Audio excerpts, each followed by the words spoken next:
Thank you. Good evening, everybody.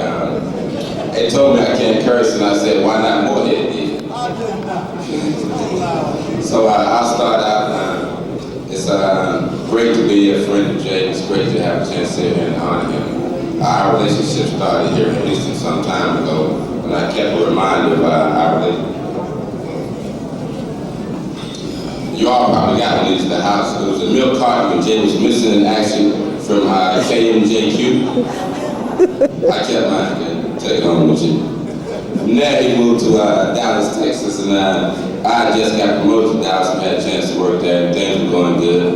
We were looking for another one record one week, and I said, I know Jay would have me get some good experience so the research would look good, and I turned the radio on, and I found another milk carton. Jay was missing in action from KKDA.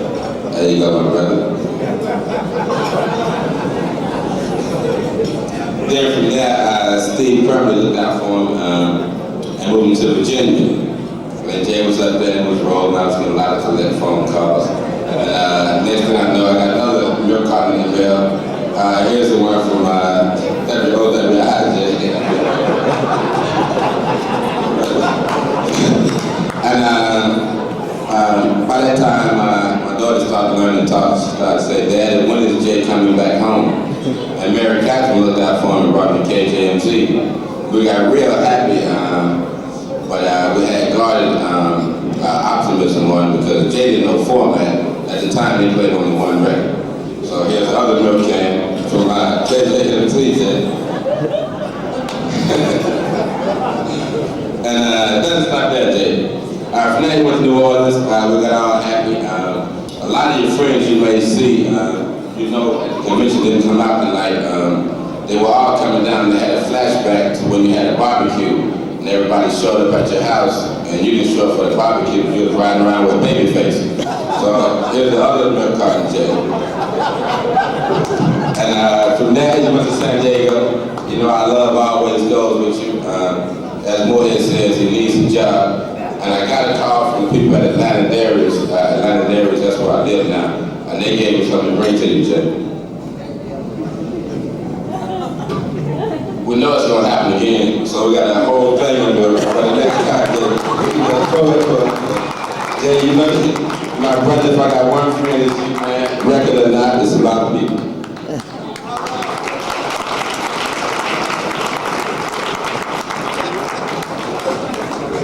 Thank you very much.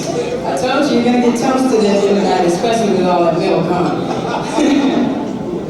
The next gentleman that's going to roast you is a guy that I admire highly, and I've been saving his column for the last year out of Urban Network. And I think it's a great help to anybody that's in radio, and especially anybody that wants to get into music, being music director or program director. His column is excellent for that, ladies and gentlemen, Mr. Jerry Bolden.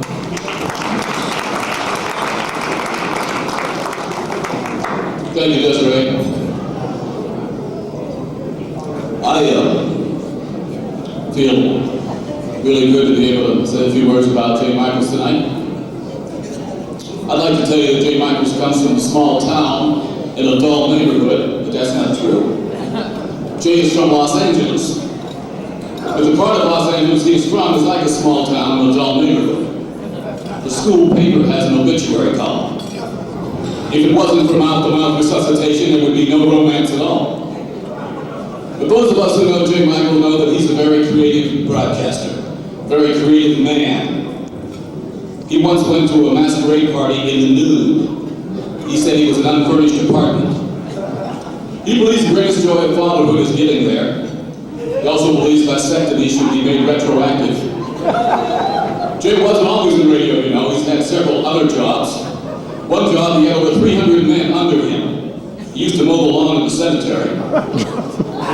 He lost his job as an elevator operator as a boy. He couldn't remember the route. I guess I'll have to do the dirty stuff. Jay Michaels is a super talent, program director, a music director, and a father.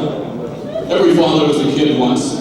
And every mother is still trying to make the neighbors believe she is still one. Jay Michaels is becoming an outdoor type lately. A lot of you don't know this. Jay doesn't jog or fish, but he loves to hunt. He's becoming an outdoor type. Hunting is a new trend for black men. And according to a recent Ebony Sister to Sister Urban Network poll, more and more African American males are getting into hunting. Why, you ask? Because women love hunters. Hunters love to go in the bush, always shoot at least twice, and often eat what they shoot. Jay is a good hunter. Good hunters like a good dry cleaner. They work fast and never leave a ring. One thing about Jay Michaels, no one could ever accuse him of being gay. I saw a message in the men's room here at the Hyatt that said, "My mother made me a homosexual." Under it, someone had written, "If I gave her the wood, would she make me one too?" Jay recently had a hemorrhoid operation. At the end of it, they found a brain tumor. Finally, there are those who say that Jay is cheap.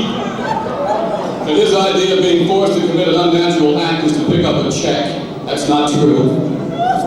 Jay has an impediment in his reach.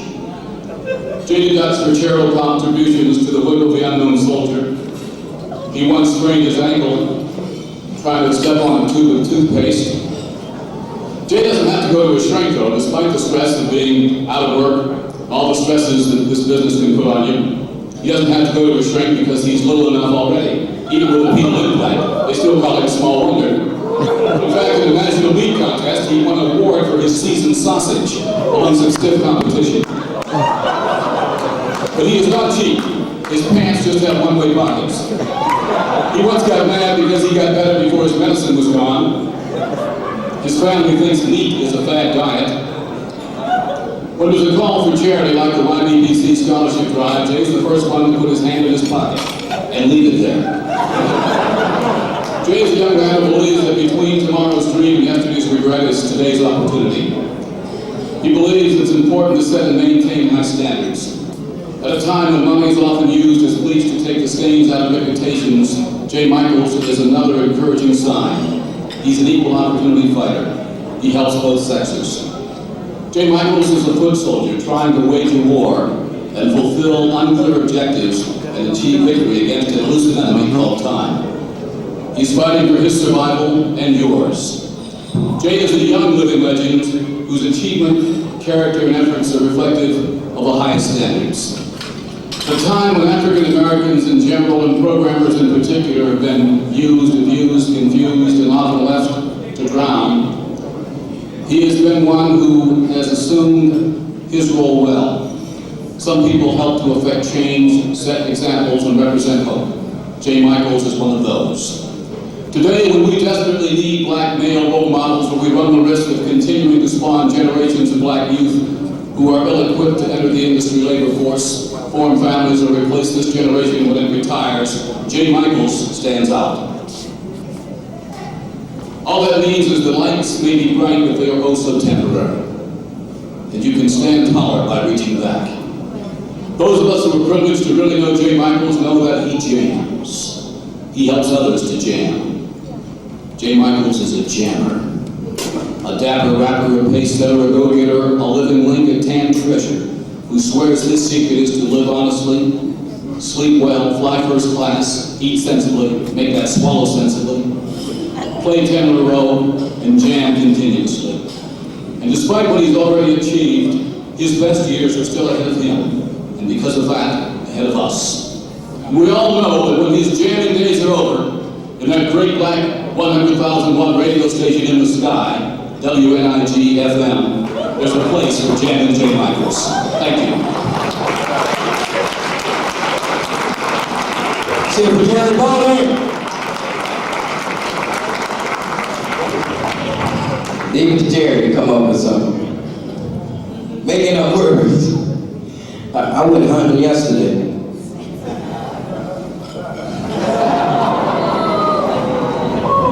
First of all, I want to thank everybody. I don't know, I had this serious speech I was going to do, right? And after a couple hours, I'm like, man, I put all my notes up. So now let me see what I was going to say. First, I want to give an honor to God and my personal Savior, Jesus Christ, for never, ever giving up on me. Even when there was times that I was about to give up on me, and I want to thank Him for keeping me going. I want to thank my ex-wife and wonderful friend Sheila, and my little boy here, Jim Mike, for coming out.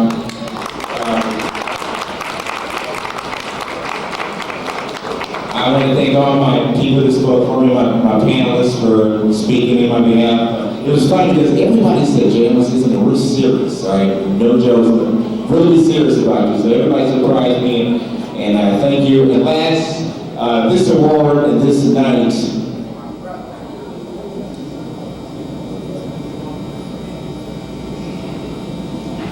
this night is in honor of my mother.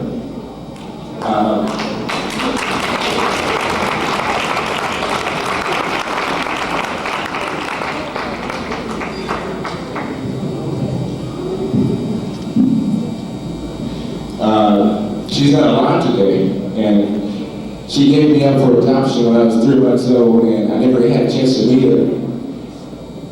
But I know she's looking down right now, and I love her.